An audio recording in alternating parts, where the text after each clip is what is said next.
Olá pessoal, bem-vindos a mais um podcast da Rafus Press, penúltimo do ano, creio. Foi um ano longo, com vários episódios, né? Espero que vocês tenham aproveitado, quem assistiu, né? E esse é o último também relacionado diretamente com a campanha, né? Com a nossa campanha Terrores Estéticos. Vou falar aqui, como o título deu para perceber, a respeito do filme A Substância, relacionando esse filme com um conto muito peculiar e um universo muito peculiar do Mallarmé, de Stéphane Mallarmé. Pode parecer meio absurdo, né? Ou uma coisa usual, né? Sei lá, em teoria literária, você trabalhar esses elementos aparentemente disparatados, mas eles não são, né? A verdade é que duas obras trabalham com uma ideia de duplo que é muito peculiar. É uma ideia de duplo muito rica, muito sugestiva. A gente já vai adentrar esse campo. Antes eu queria, enfim, agradecer, né, a todo mundo que apoiou de uma forma ou de outra o projeto desse podcast. São comentários, né, não tem grandes pretensões, não tem grandes análises também por falta de tempo, mas eu faço o que eu posso, né? E, enfim, eu queria desejar aí Feliz Natal para todo mundo. Provavelmente o próximo vídeo vai ser próximo do Ano Novo, nas vésperas, né, um pouco antes, mais ou menos como este aqui. Mas então A Substância, né, é o filme do momento, uma diretora francesa, Marjolaine Fergiat, né, uma coisa assim, com duas excelentes atrizes. É um filme bastante... A escala dele é muito interessante, porque ele tem uma escala que não é muito ampla, né? É uma escala limitada, poucos atores, poucos ambientes em si. Não é um filme, nesse sentido, bastante focado, né? E isso facilita um desenvolvimento da trama mais, não bem complexo, mas mais amplo, né? Mais espetacular em alguns momentos, do que uma narrativa muito, digamos assim, dispersa, né? E, digamos assim, a essência da trama é essa busca, na verdade, é uma busca curiosa, porque você nunca sabe direito o que realmente a personagem esqueci o nome da atriz mais velha, incrível, né? Mas a personagem dela, o que ela está buscando, né? Seria da Elizabeth Sparks, a personagem, né? O que exatamente ela está buscando? Porque ela não consegue... É curioso porque a substância, ela fornece uma espécie de ilusão de beleza ou de juventude renovada, talvez, mas não é algo que o personagem consiga aproveitar, né? Eu vi em vários canais da internet comentando isso das mais variadas formas, né? Eu vou oferecer os meus 2 centavos, né? Meus 2 dedos de prosa aqui, comentando exatamente a respeito dessa percepção, que na verdade é uma percepção do duplo, muito peculiar. O duplo, o doppelganger, né? Ele possui uma história muito vasta e muito ampla, em diferentes culturas da humanidade que se manifesta. É muito parecido com a sereia, ou sirena, né? Ou com o unicórnio, ou com, enfim, uma série de outros seres fantásticos da literatura, da cultura humana, que possuem manifestações amplas, né, na cultura, assim, e muito variadas, na mesma cultura e às vezes em culturas diferentes, né. No caso do duplo, existe digamos assim, uma tendência a perceber o duplo como uma espécie de continuidade no mesmo, não é? É algo que foi consagrado especialmente no Jekyll, né, do Dr. Jekyll e Mr. Hyde, né, no Médico Monstro, do Stevenson, em que você tinha um processo químico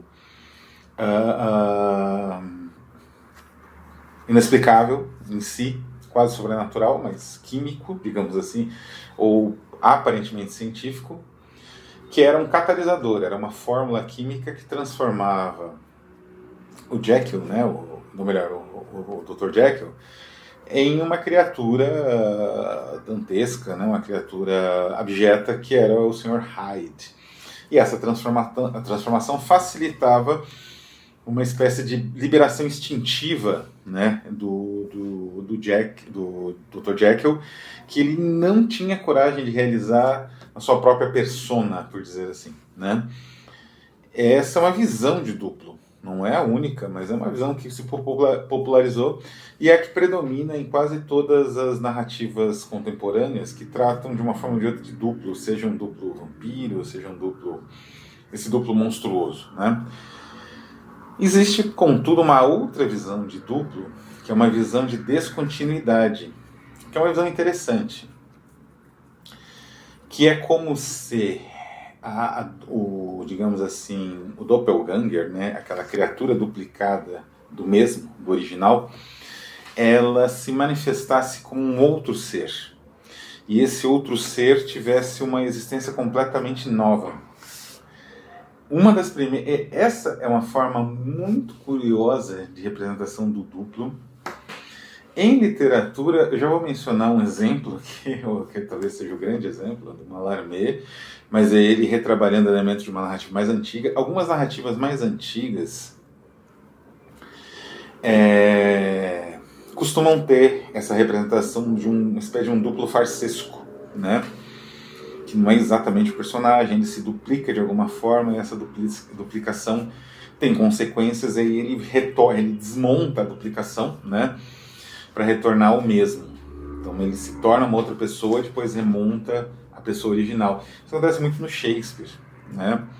Os personagens se disfarçam, especialmente nas comédias do Shakespeare, né, como Medida para Medida, ou O Mercador de Veneza, enfim. Mas essa manifestação ela vai aparecer em outras obras também. E ela é muito singular, né? Porque a gente vai estar tratando agora de uma transformação e não de uma espécie de catalisação, de mudança, né, da aparência para outra, uma espécie de disfarce, né, complexo, como é o caso do Jekyll e Hyde. A gente está passando por uma transformação para um outro ser, que pode preservar ou não a mesma mente. Então, uma transformação da própria mente, né, em outra mente. Esse caso a gente vai ter, assim, um exemplo mais ou menos shakespeariano acontece no filme Seconds, que eu acho que é o segundo rosto aqui no Brasil. É um filme clássico de Hollywood e é um filme extremamente angustiante, do John Frankenheimer dos anos 60, da época mais ou menos do Candidato da Manchúria, né, que é dele. Mas é um filme com Rock Hudson, bastante... o jeito como é filmado, ele cria uma certa angústia no espectador, e a narrativa também é angustiante, de um sujeito medíocre, com uma vida fracassada, que resolve juntar tudo que ele tem para um programa especial de mudança de vida. Então ele vai ter uma outra vida, com outras pessoas, um outro nome, fazer uma plástica, vai ter um outro rosto. Mas isso tem algumas consequências, não é, que não vão, digamos assim, resultar em nada benéfico para esse protagonista no final. Mas ainda é uma ideia um pouco shakespeariana, né? Como eu falei, essa coisa de montar e desmontar a personalidade. Agora, a construção de uma nova persona, que não é exatamente você, que você, digamos, o mesmo, não compartilha com esse duplo das mesmas experiências, isso é realmente bastante ousado. É a base do filme A Substância, uma das bases, né? A ideia do vício, né? Daquela substância, uma espécie de vício, uma segunda base.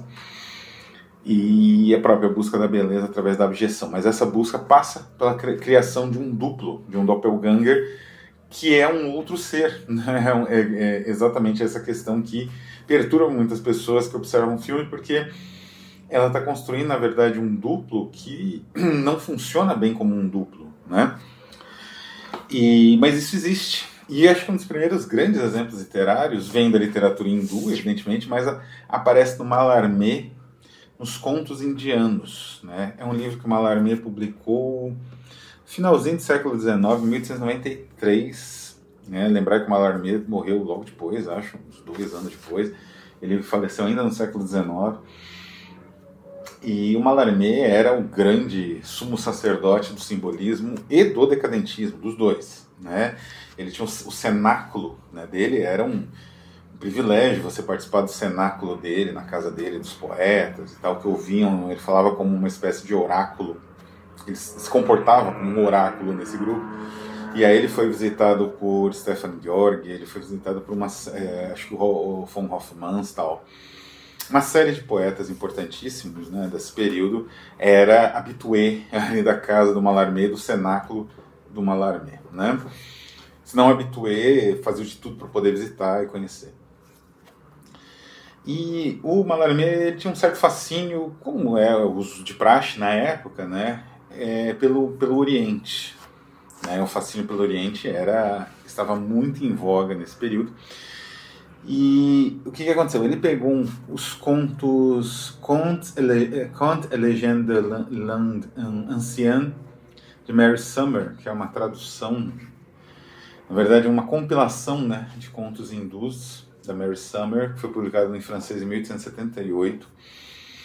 Ele pegou esse material e ele retrabalhou. Não é que ele reescreveu exatamente, mas ele reconstruiu o texto. É um processo muito singular, que valeu ele assinar esses contos hindus, que na verdade são tradicionais, e trazidos para a língua francesa por uma outra compiladora, né, para ver a potência, digamos assim, da genialidade do Mallarmé manipulando a linguagem. Quando ele trabalha a linguagem, é algo sensacional, algo único, né?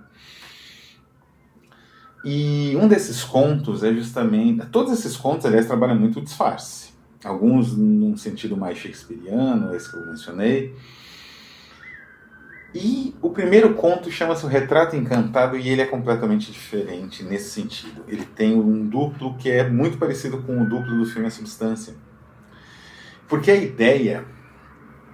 O Retrato Encantado ele tem uma história extremamente rocambolesca. Eu vou tentar resumir bem rapidamente. É um príncipe que ele foi um usurpador, tomou um reino na Índia. Esse príncipe se exilou, está escondido, né? E os pais desse príncipe foram aprisionados pelo usurpador, que se casou com a prometida ao príncipe, né? A mulher prometida a ele, que era uma criança, né? Agora é uma espécie de adolescente. E o príncipe cresceu também, igual, né, ela, era um pouco mais velho, e agora está com, 20 anos, né? E ele encontra a antiga criada, acho que do serralho até, né, dos pais dele, que continua fiel a ele. E eles começam a articular um plano. Vou resumir um pouco, porque tem bastante ação rocambolesca, né? E um aspecto de... a relação romântica do casal, que é bem típico da literatura hindu, tem até um nome, um gênero, né, dentro da literatura hindu.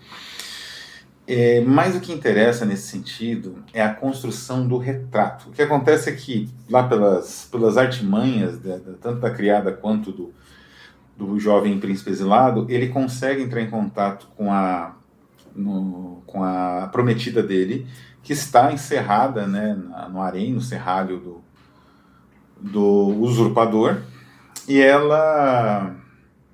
eles têm uma ideia, porque ele tinha feito um retrato dele mesmo, um autorretrato, para que a prometida pudesse reconhecê-lo, que ela chegou a vê-lo, né, bem pequena, enfim, né, ainda antes da adolescência, ela lembrava muito dele e tal, falava com essa criada. E o que era a ideia deles? Utilizar esse retrato através de uma espécie de um falso ritual. O usurpador, né, o rei usurpador, ele pensaria que ele estaria tomando o corpo desse jovem do retrato, que seria ele, o príncipe exilado. Então, como ele estaria com esse novo corpo, o príncipe exilado poderia matá-lo e assumir o lugar dele como rei, com o mesmo nome e tal, mas não sendo mais ele. Então é um princípio genial, porque... E como eu disse, é o mesmo princípio da substância, porque é mais ou menos a mesma coisa. E isso, eu não sei se a diretora ela chegou, acho que é roteirista também, né? Provavelmente não chegou nunca a ler o Mallarmé, mas essas coisas chegam de uma forma ou de outra na escola, né? Imagina, o Mallarmé é lido na na França, como a gente lê Machado de Assis ou coisa do gênero, né? E até mais, acho. E o que acontece é que o princípio do duplo na substância é o mesmo, porque evidentemente o rei usurpador ele fica fascinado por aquele quadro e pela possibilidade de se tornar aquele jovem bonito, porque ele também é um velho caquético, exatamente como Elizabeth Sparkle, né, da substância. Então ela é uma promessa para ela. Ela tenta cumprir essa promessa e não funciona, porque é um tipo de, digamos assim, de relação que não vai dar certo, né, de cara.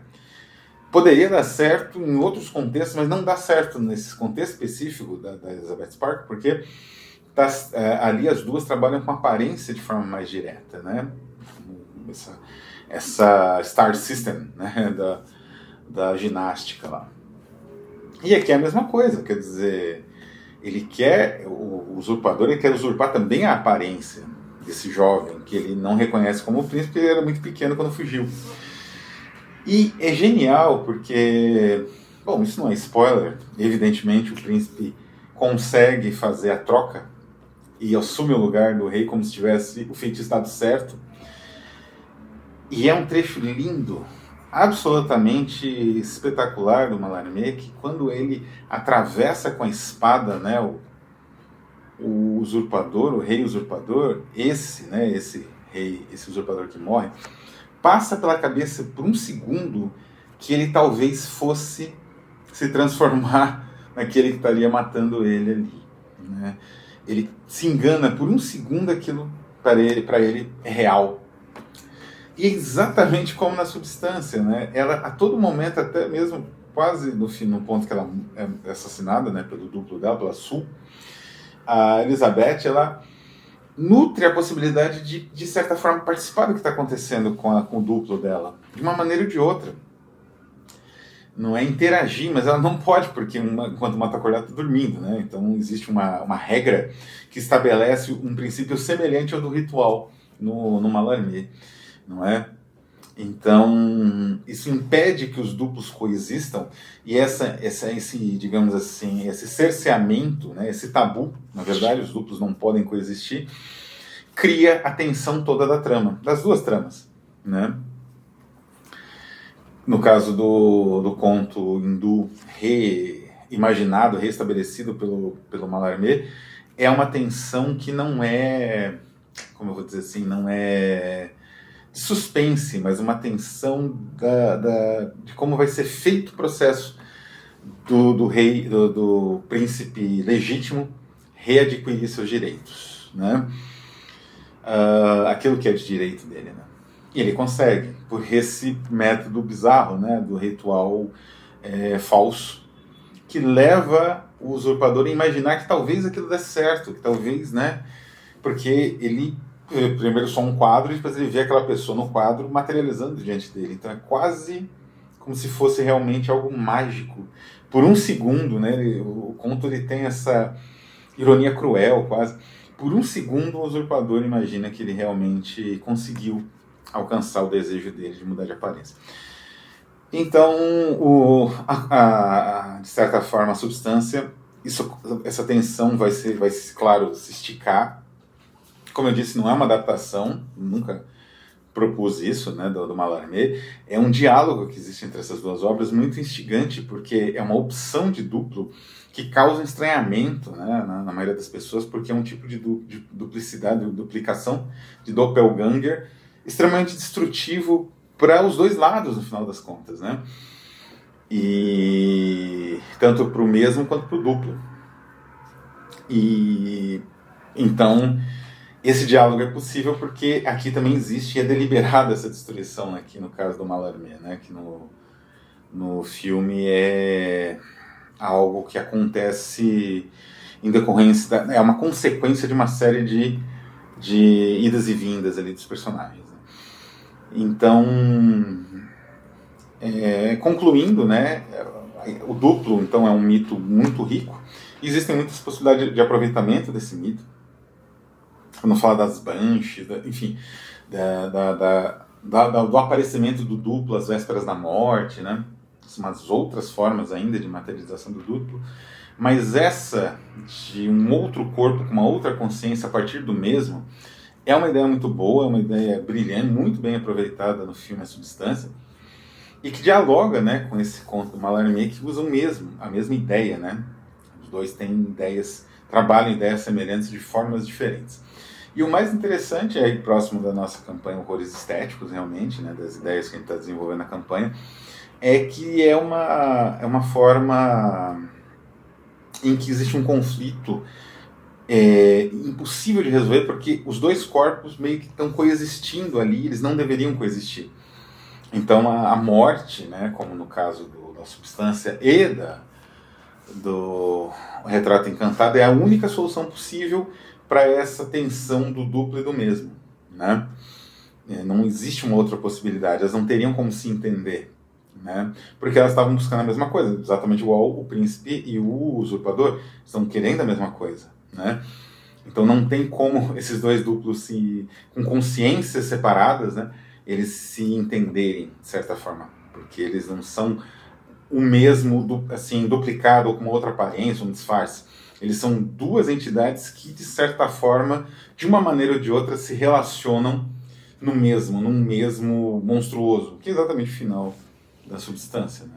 O mesmo monstruoso aqui, no Mallarmé, é uma sombra, que é o assassinato, enfim, todo esse processo de engano que o protagonista, o príncipe exilado, impõe ao seu adversário.